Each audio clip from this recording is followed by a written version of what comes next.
The latest. Thank you for all love and support. I appreciate you all. Always we say, until the African begin to respect himself, love himself, until we begin to give ourselves what we expect other people to give to us, there is no one that will give us that which we ourselves are not giving to ourselves. Professor Lumumba slams African leaders, warn us that until we are able to respect ourselves, nobody will do. Some few days ago, our leaders left the continent to Japan. That is only Africa that you will hear somebody sitting outside of the continent and summon our leaders. And all these 54 leaders who pack themselves in jets, waste the taxpayers' money, only to be there. That to the point that later Qatar can summon all African leaders and they will be there. That what a shame it is that we are not respected worldwide because of how we sell ourselves to the world. We need to add value to ourselves. Give ourselves what we want outsiders to give to us. We have never seen any leader in Africa calling a summit or summon any leader outside of the continent. It has always been African leaders being summoned by other people. How on earth do we still allow these things to happen? These leaders claim they are going there to look for partnership. They only go and come back with debt because they give us loans in exchange for the natural resources. Jamborees, with the consequence that Africa is a forest of protocols and declarations which yield nothing. We are the only continent whose leaders are summoned. Africa-China conference in Beijing, and all our 54 leaders by private jet are in Beijing. Africa-Russia in Sochi, and they go. Africa, even little Qatar in Doha, and they go. Africa, Washington, and they go. And the President of the United States of America has the temerity to ask an African president how well he speaks English. The time is now for you to change. And it is people in the diaspora that have changed their societies. Look through history. The state of Israel was created by their diaspora. You have a duty. The time is now for us to reflect and ask ourselves, what will our generation do? My good friend Kennedy said, and he says in his book, that every generation must find something for which it shall be known. They came, they resisted, even if they failed. The Amazon women of Dahomey resisted. Queen Zinga resisted in Angola. Mekatilili wa Menza resisted. Shaka the Zulu resisted. There was the Hair Rebellion. There was the Maji Maji Rebellion. There was the Mau Mau Rebellion. They resisted. Then there came another crop and they resisted, and we regained our independence. And we lost it through some leaders who changed for the worse. What is our generation going to do? What will we be remembered for? The Ethiopians in the diaspora have financed the Grand Ethiopian Renaissance Dam. It can be done. But we must not work in silos. We must work as one unit. The geographical entities that were bequeathed to us by the colonizers must not stand in the way of our unity. You know, in the year 2013, the then chair of the AUC in Nkosazana and Lamini Zuma, wrote a letter to Kwame Nkrumah, apologizing to Kwame because we refused to listen to him. Africa has long realized that we must do things for ourselves. When they sat in 1963 in Addis Ababa, they said we must do things for Africa. We must have intra-African trade. They repeated the same again in 1973 in Addis Ababa, repeated it again in 1908 in Lagos, repeated it again in Addis Ababa in the year 2013. We have Africa Agenda 2063 and Africa Continental Free Trade Area. They met in Kigali and said that we should move freely in the continent. They met in Yamoussoukro and said we shall open the air skies, but I suspect some of you were required to have visas before you came, or if they did not call them visas, they gave them another Christian name. But you paid some money before you came here. How can it be? 33 currencies and counting. And when you go into an aircraft, they say they are expecting, they accept all major currencies. It never includes the Naira. Not the CDO, no. Not the Kwanza, not the shilling, not the Kwacha, not the Mafaranga. It is only the dollar and the euro, and even the cards. If it is not Visa, it is American. If it is not American, it is something else. We produce what we do not consume and consume what we do not produce, as said Ali Mazrui. That Africans are so concerned about the conflict in the Gaza Strip and the conflict between Ukraine and Russia, with our media houses reporting it on a daily basis. Yet there is a conflict in Sudan, which has occasioned perhaps the worst humanitarian situation in the recent past. When there is a conflict in southern Cameroon, where children have not gone to school for many years, yet there is a conflict in the Democratic Republic of Congo, yet there is unease in Somalia, yet there is unease in the Amhara region in Ethiopia, yet there is unease in Central African Republic, yet there is insurgency in northern Burkina, Mali, Chad, and unease in Guinea. And I asked myself, what is the problem? And I answered by saying, it is because we do not write our story. It is because we are defined by others. And as long as we are defined by others, as Malcolm X said famously, unless the African in the continent is respected, no black man or woman will be respected outside of the continent of Africa.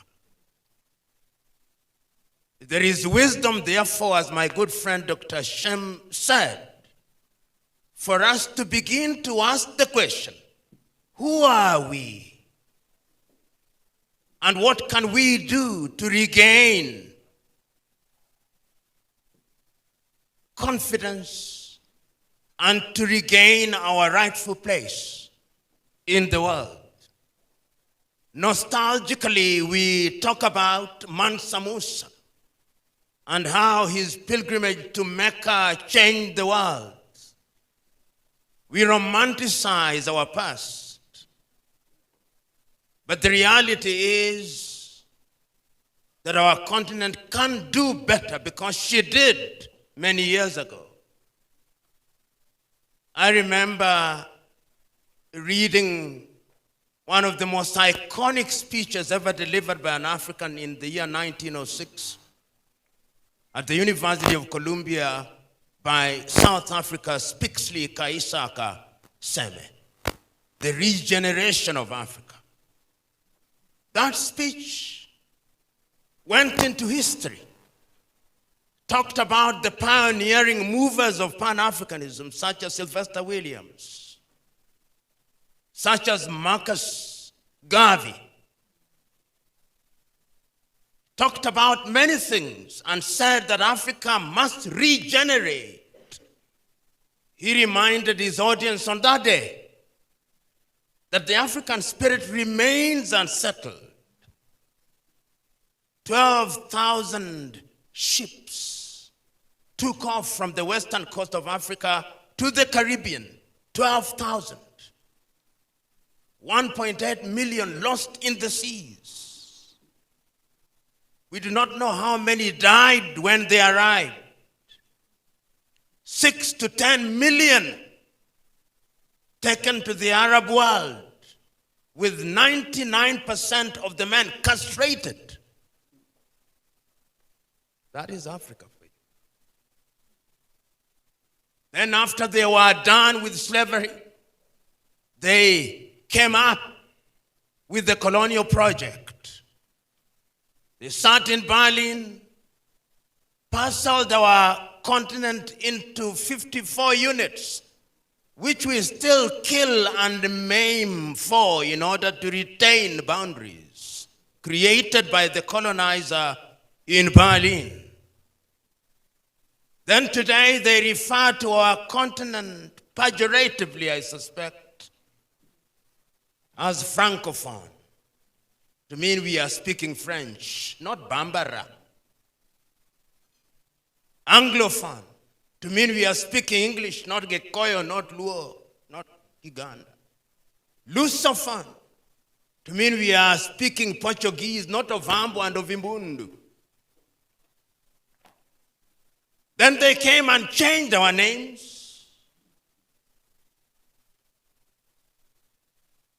Then at one time, they even said that God could not understand our languages. God could only speak in Latin.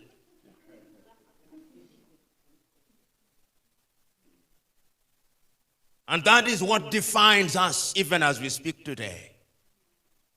So that when we talk about the African diaspora, even our gravitation is holding all factors constant to those who colonize us. If you are in Dakar, in Senegal, your true north is Paris. If you are in the Democratic Republic of Congo in Kinshasa, and you want to escape the pain in Kinshasa, is Brussels. If you are in Luanda, Angola, or Maputo, or Praia in Cabo Verde, your gravitation is Lisbon. If you are in Kenya, or Zambia, or Nigeria, or Ghana, if you don't gravitate towards London, it is Washington. Those of you who are students of science will well remember Pavlov's conditional reflex. It is alive and well.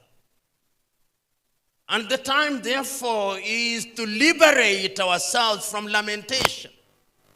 We have lamented too long. We have agonized too long.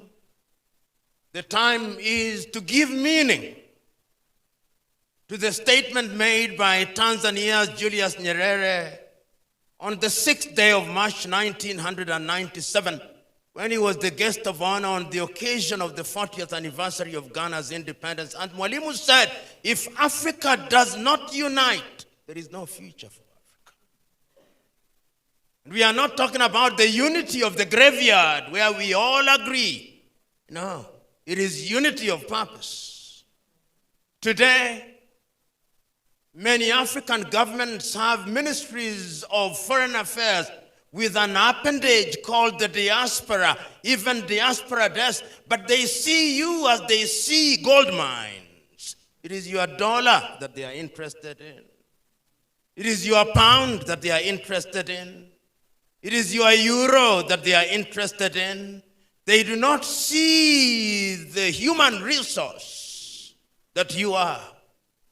As I speak to you now, some of our best men and women are outside of the continent. Our best engineers are to be found outside of the continent. Our civil engineers are to be found outside of the continent. And it's the Chinese who are building our roads, a paradox and an irony at once. That is where we are. Today, our best doctors are to be found outside of the continent. So that when our leaders in Kenya, when they want to give birth, they go to the United States. When they have a flu, they go to the United States. When they are about to die, they go to Europe and America and India. That is why Vladimir Putin is said to have said, but I doubt whether he said it, but that notwithstanding, he is said to have said that Africa is only a graveyard for her leaders. We can do better. Because history has demonstrated that whenever we wanted to do better, we did. You know, many times when I think about our founding fathers and mothers, and I listen to some of them in their very unsophisticated way, some of them through music, Miriam Makeba, some of them through religion, Kim Pavita, Donna Beatrice of the Democratic Republic of Congo.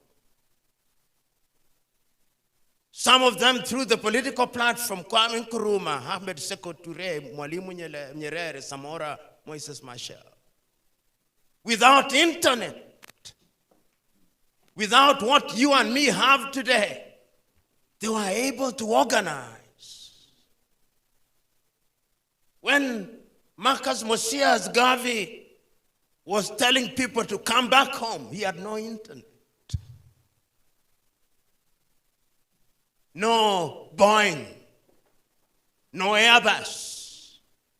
When Sylvester Williams was convening the first Pan-African meeting from Trinidad and Tobago, how did he communicate? But they did it. So what must we do? These leaders bring the money and we don't know what they are doing with the money. And the resources keep leaving the continent. Something that we ourselves can use to defend, protect, and solve our problems. Why must the so-called people who claim they are leaders leading the continent in this 21st century not add respect to themselves? For how long must we continue to put the resources that we have on sale?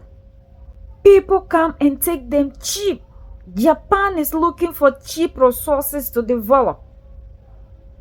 And it is Africa that must give it out because they know how to maneuver their way to our leaders. All that matters to these people as leaders in Africa is today. They are not thinking about the generations that will come.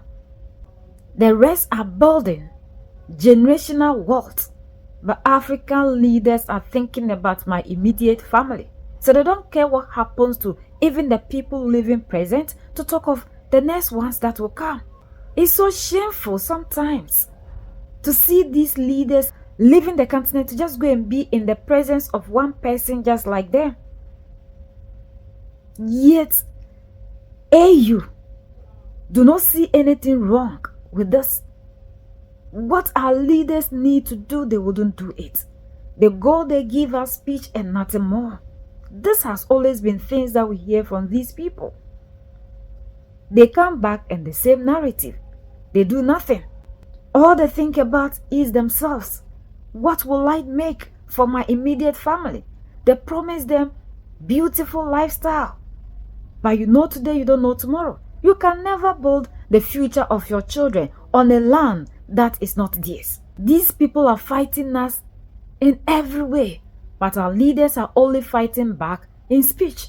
When will these our leaders learn from Mali, Niger, and Burkina Faso? What is it that the African need to change the narrative in the continent that we don't have? Stop selling your resources cheap to them. Do what Mali, Niger, and Burkina Faso are doing. They have shown us the pathway to freedom. So why do you still move out to meet people who only use you to their advantage?